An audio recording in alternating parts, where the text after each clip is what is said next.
বিসমিল্লাহিররহমানিররহিম। আসসালামু আলাইকুম। আমার প্রাণপ্রিয় অষ্টম শ্রেণীর বাংলাদেশ ও বিশ্ব পরিচয়ের শিক্ষার্থীবৃন্দ, শিমুল মেমোরিয়াল নর্থ স্কুল অ্যান্ড কলেজের অষ্টম শ্রেণীর বাংলাদেশ ও বিশ্ব পরিচয় অনলাইন ক্লাসে সবাইকে স্বাগত। তোমরা বাসায় বেশ ভালো আছো। এই সংকটকালীন সময়ে তোমরা প্রয়োজনীয় স্বাস্থ্যবিধিগুলো মেনে চলবে এবং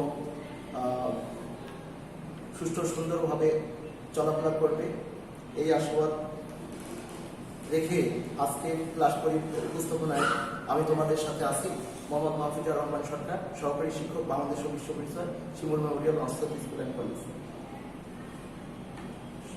সুপ্রিয় শিক্ষার্থীবৃন্দ, আজকে আমরা তোমাদের বাংলাদেশ ও বিশ্ব পরিচয়ের সব শেষ অর্থাৎ চতুর্দশ অধ্যায়ে টেকসই উন্নয়ন অভিষ্ট পার্ট 1 সম্পর্কে আজকে আমরা আলোচনা করব। আজকের পাঠের শিখন ফল হলো, এই পাঠ শেষে শিক্ষার্থীরা তোমরা যেটা জানতে পারবে, টেকসই উন্নয়ন সম্পর্কে সম্যক ধারণা লাভ করতে পারবে, বাংলাদেশের প্রেক্ষাপটে জাতিসংঘ ঘোষিত টেকসই উন্নয়নের গুরুত্ব ব্যাখ্যা করতে পারবে। সুপ্রিয় শিক্ষার্থীবৃন্দ, তোমরা নিশ্চয়ই পড়ার টেবিলে খাতা কলম নিয়ে বসে আছো। সুন্দর করে আজকের পাঠের আলোচ্য বিষয়গুলো লিপিবদ্ধ করে নাও। আজকের পাঠের আলোচ্য বিষয়গুলো হচ্ছে টেকসই উন্নয়ন, জাতিসংঘ, এমডিজি, বাংলাদেশের প্রেক্ষাপটে টেকসই উন্নয়নের গুরুত্ব ও টেকসই উন্নয়নের অভিষ্ট বা শর্ত। সুপ্রিয় শিক্ষার্থীবৃন্দ, টেকসই উন্নয়ন কি, এই কোশ্চেনটা আমাদেরকে আগে জানতে হবে। টেকসই উন্নয়ন বলতে ওই ধরনের উন্নয়নগুলো কর্মকাণ্ডকে বোঝায় যার মাধ্যমে অর্থনৈতিক অগ্রযাত্রা নিশ্চিত হয়, আবার প্রকৃতি এবং আমাদের ইকোসিস্টেমেরও কোনো বাধা প্রভাব বা কোনো ক্ষতিকর প্রভাব পড়ে না। টেকসই উন্নয়নের সাথে জাতিসংঘের একটা নিবিড় সম্পর্ক রয়েছে, কারণ টেকসই উন্নয়নকে এটা ধারণা দেওয়ার আগেই আমরা জানি যে 1945 সালে 24শে অক্টোবর পৃথিবীতে একটি আন্তর্জাতিক সংস্থা গঠিত হয়েছিল, তার নাম জাতিসংঘ। বিশ্বের জাতিসংঘের একটি সংগঠন, যেটি বিশ্বের জাতিসংঘের একটি সংগঠন যার লক্ষ্য হলো আন্তর্জাতিক অঙ্গনে আইন, নিরাপত্তা, অর্থনৈতিক উন্নয়ন, সামাজিক অগ্রগতি এবং মানবাধিকার বিষয়ে পারস্পরিক সহযোগিতার পরিবেশ সৃষ্টি করা। 1945 সালে 24শে অক্টোবরে 51টি রাষ্ট্র জাতিসংঘের সঙ্গে স্বাক্ষর করার মাধ্যমে আনুষ্ঠানিকভাবে জাতিসংঘের অগ্রযাত্রা শুরু হয়। জাতিসংঘ প্রতিষ্ঠিত হয়েছিল একটি বৃহত্তর লক্ষ্য নিয়ে, সাধারণত বিশ্বের শান্তি প্রতিষ্ঠা এর লক্ষ্য হলেও আসলে এর লক্ষ্যমাত্রা বহুমাত্রিক। জাতিসংঘ সর্বপ্রথম পরিবেশ, নারী ক্ষমতায়ন এবং ধরিত্রীকে রক্ষার জন্য প্রথম একটি সহস্রাব্দ উন্নয়ন লক্ষ্যমাত্রা ঘোষণা করে। এই জাতিসংঘের উদ্যোগে সমৃদ্ধ উন্নয়ন প্রচেষ্টা প্রথম পদক্ষেপ ছিল 2000 থেকে 2015 সালের মেয়াদে, যাকে আমরা এমডিজি বলে জানি। এমডিজিটা হলো মিলেনিয়াম ডেভেলপমেন্ট গোলস, অর্থাৎ সহস্রাব্দ উন্নয়ন লক্ষ্যমাত্রা। এই মিলেনিয়াম ডেভেলপমেন্ট গোলসের লক্ষ্য ছিল 8টি।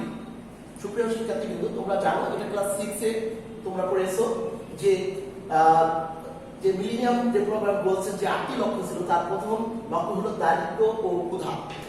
দারিদ্র, ক্ষুধা মানবতার চরম শত্রু। এরপরে প্রাথমিক শিক্ষা, আমরা জানি শিক্ষায় জাতির মেরুদণ্ড, শিক্ষা ছাড়া কোনো জাতি চলতে পারে না।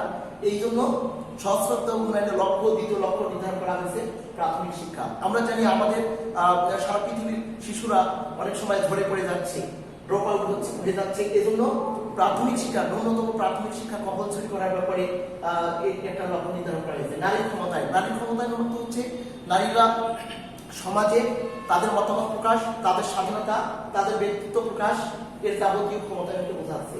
শিশুর মৃত্যু হার কমানো, এছাড়াও মাতৃস্বাস্থ্য, স্বাস্থ্য একটি মানবাধিকার, মায়ের স্বাস্থ্য সুরক্ষা এটা অন্যতম একটা লক্ষ্য। এছাড়াও এইচআইভি এবং বিভিন্ন রোগ নির্মূল করা, পরিবেশগত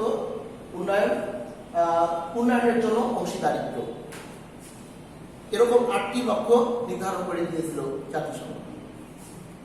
টেকসই উন্নয়ন অভিষ্ট, এটা অত্যন্ত বিশ্বব্যাপী কিছু কিছু ধারা অত্যন্ত সফল হয়েছে।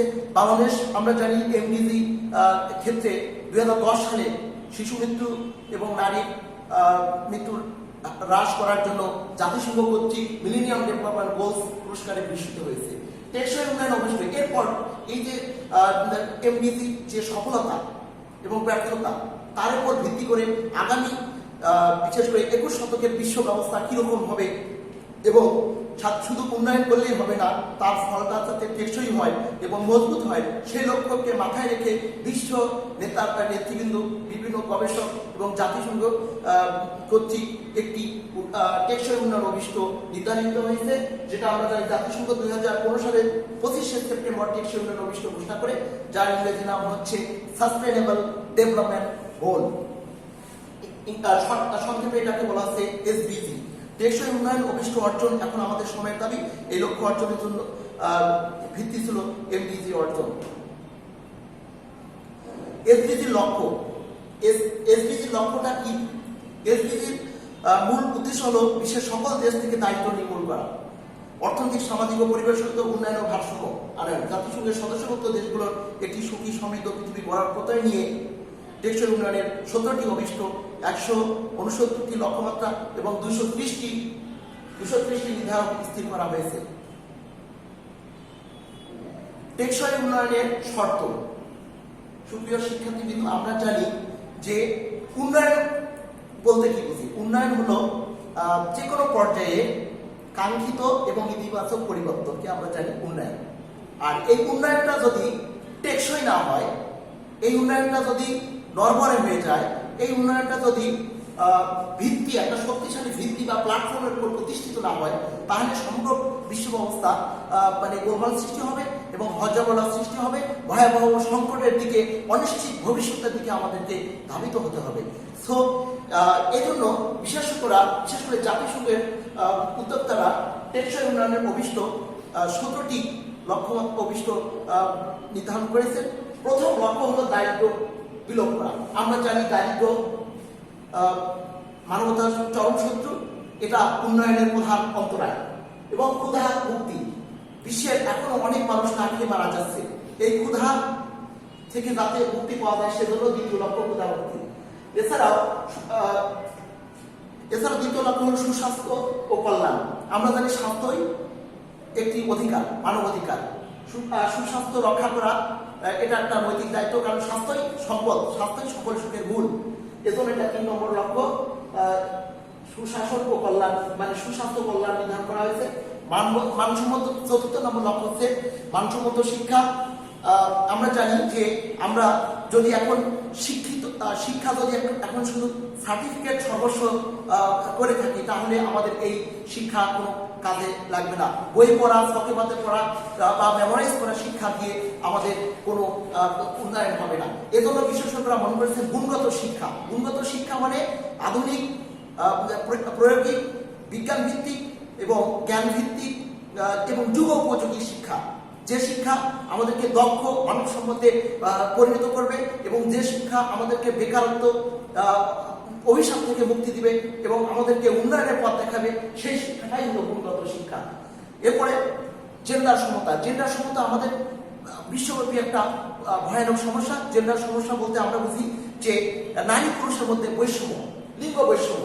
দেখা যাচ্ছে যে এই নারী পুরুষের মধ্যে বৈষম্য এখন প্রকট আকার ধারণ করছে। জাতিসংঘ মনে করছে যে আসলে জেন্ডার সমতা নির্মূল করা এখন সময়ের দাবি।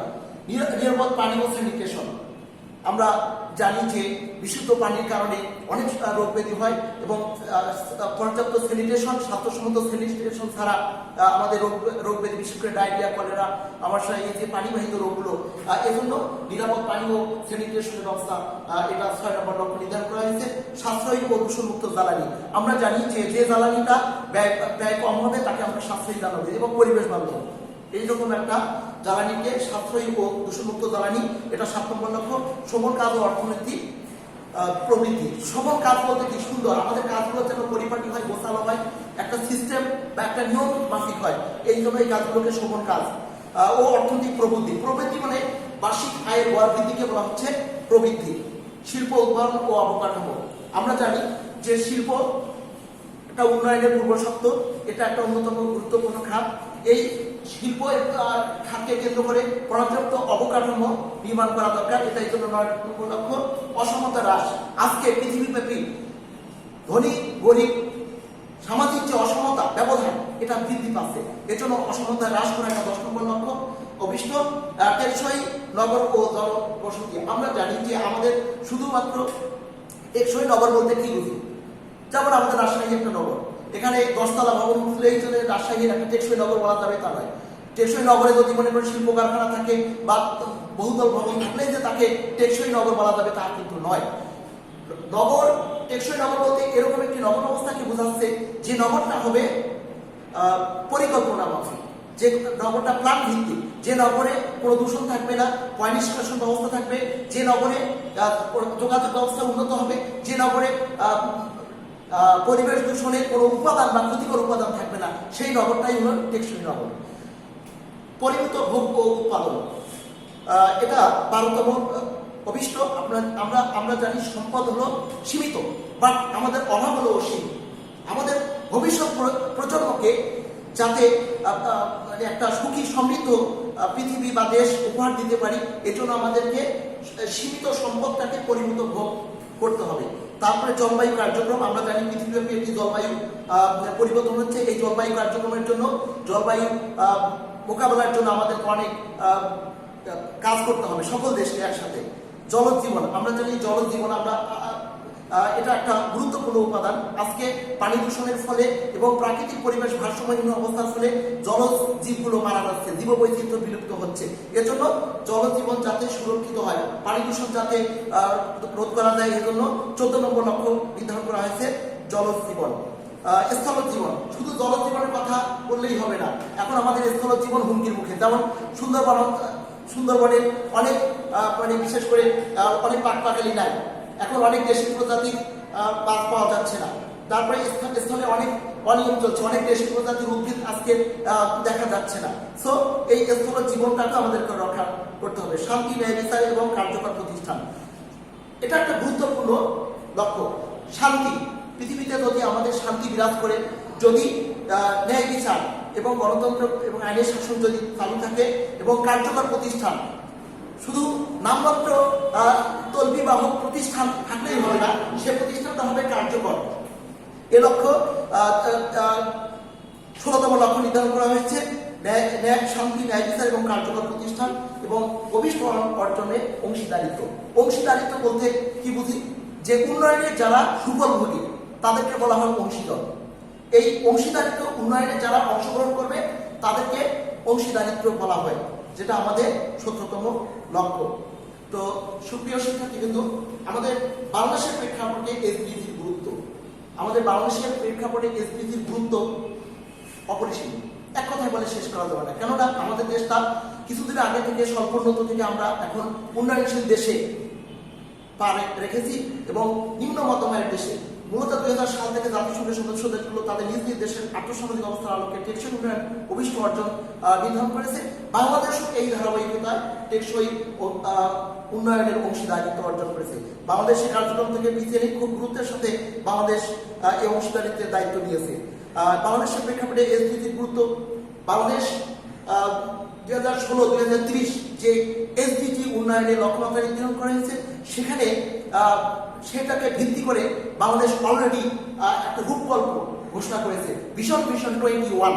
তোমরা জানো এই রূপকল্পের মূল লক্ষ্য হলো বাংলাদেশকে একটি নিম্ন মধ্যম আয়ের দেশ থেকে একটা মধ্যম আয়ের দেশে উন্নীত করা এবং 2030 সালে যদি আমরা এসডিজির শর্তগুলো পূরণ করতে পারি, তাহলে 2041 সালে আমরা উন্নত দেশ অর্থাৎ Asia super tiger, Singapore, Vietnam এবং হংকংয়ের সমপর্যায়ে চলে যাব।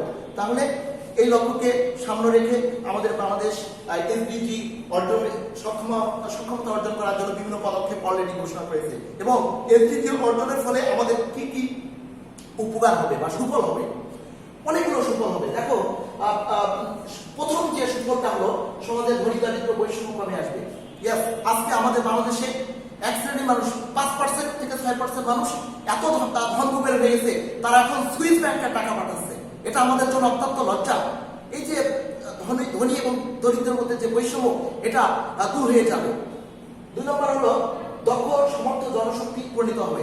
আমরা এখনো অদক্ষ, আমরা এখনো আমাদের অনেক বেকার যুবক, অনেক আমাদের তরুণ, এদেরকে আমরা যদি প্রশিক্ষণ দেই এবং এদেরকে যদি উন্নয়নের ধারায় সম্পৃক্ত করা যায়, মেধা, দক্ষতা এবং উন্নয়নের ভিত্তিতে বা প্রশিক্ষণের ভিত্তিতে এদেরকে যদি আমরা দক্ষ জনশক্তিতে রূপান্তরিত করে যাই, তাহলে আমাদের কিন্তু আরো দেশ অর্থনৈতিক প্রবৃদ্ধি আসবে, দেশ এগিয়ে যাবে।